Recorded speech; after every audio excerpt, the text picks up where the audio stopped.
mengapa kematian beliau menggemparkan Kairo dengan pemakamannya yang dihadiri lebih dari 1,5 juta orang. Mari kita simak kisah dari Asosiasi Universitas Islam Mesir ini. Al-Kisah dari kampung kecil bernama Tafahna al-Ashraf, distrik Middle Ghamir, provinsi Dakohlia, Mesir. Ada 9 orang sarjana miskin lulusan fakultas pertanian. Lalu mereka pun sepakat membuat sebuah peternakan unggas, sembari mencari mitra ke-10. Namun mereka terbentur modal. Maka dengan sekuat tenaga mereka kumpulkan dari hasil menjual tanah, perhiasan istri, hingga meminjam. Meski tidak banyak terkumpul, namun mencukupi untuk memulai usahanya. Pertanyaan tersisa, siapa mitra yang ke-10?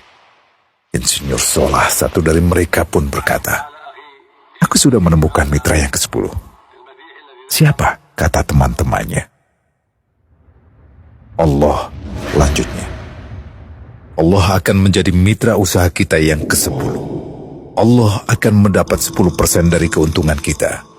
Dengan perjanjian, Allah yang akan memberikan perlindungan dan pemeliharaan, keamanan dari segala wabah penyakit." Akhirnya mereka pun sepakat. Kontrak kerjasama pun ditulis secara rinci dan dicatatkan ke notaris, lengkap dengan peran mitra ke-10 tersebut. Tak disangka, setelah 1 musim bisnis mereka langsung meroket, jauh dari yang dibayangkan sebelumnya.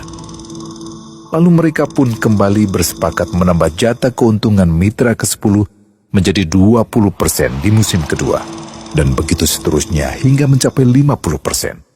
Lalu bagaimana keuntungan mitra ke-10 itu dialokasikan? Dimulai dengan membangun sekolah dasar Islam putra, lalu lanjut putri, kemudian sekolah menengah putra, kemudian putri.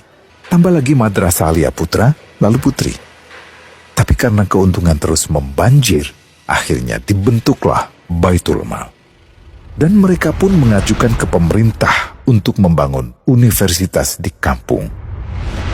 Awalnya ditolak dengan alasan tiadanya akses bagi para mahasiswa. Tak berapa lama mereka pun mengajukan pembangunan universitas lengkap dengan stasiun kereta beserta jalurnya dengan biaya mandiri. Akhirnya permintaan ini disetujui. Dan pertama dalam sejarah Mesir, berdirilah sebuah universitas di perkampungan kecil. Semakin berkembang, dibangun pula fakultas kedua, ketiga, keempat hingga asrama putri dengan kapasitas 600 kamar. Lalu asrama putra dengan 1.000 kamar. Tiket kereta api pun digratiskan untuk memudahkan transportasi menuju kampung tersebut. Tak cukup hanya itu, dibangun Baitul Mal berikutnya hingga hilang kemiskinan di daerah tersebut. Dan program ini diduplikasi ke kampung-kampung lain hingga bisa dikatakan tak ada kampung yang disinggahi Insinyur Solah kecuali akan dibangun Baitul Mal untuk warga. Bantuan pun diberikan untuk fakir miskin dan para janda. Pemuda pengangguran pun dilatih untuk mengelola perkebunan sayur hingga mandiri, bahkan sampai bisa mengekspor ke negara tetangga. Pada saat panen raya, seluruh penduduk dikirimi paket sayur. Di hari pertama Ramadan diadakan buka puasa bersama untuk seluruh penduduk desa. Mereka memasak dan hadir ke lapangan yang dipenuhi beraneka makanan. Disiapkan juga perabotan untuk gadis-gadis yatim yang ingin menikah. Dan ini semua merupakan sedikit dari banyaknya kebaikan yang dilakukan oleh Insinyur Solah. Hingga pada akhirnya disepakatilah keuntungan perusahaan 100% untuk Allah. Insinyur Solah yang awalnya adalah salah satu mitra usaha berubah menjadi karyawan Allah. Dia hanya menerima gaji, namun dia memberikan Tuhannya syarat agar membuatnya hanya butuh kepadanya dan hanya meminta kepadanya. Inilah sosok Insinyur Solah Atiyah, aktor utama kisah menakjubkan ini. Keikhlasannya membuat ia sama sekali menolak terkenal di media massa.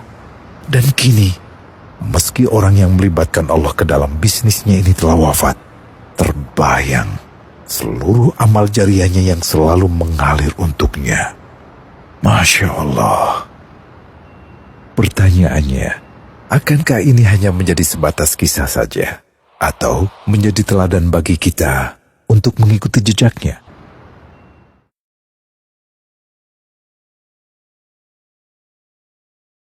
Global Wakaf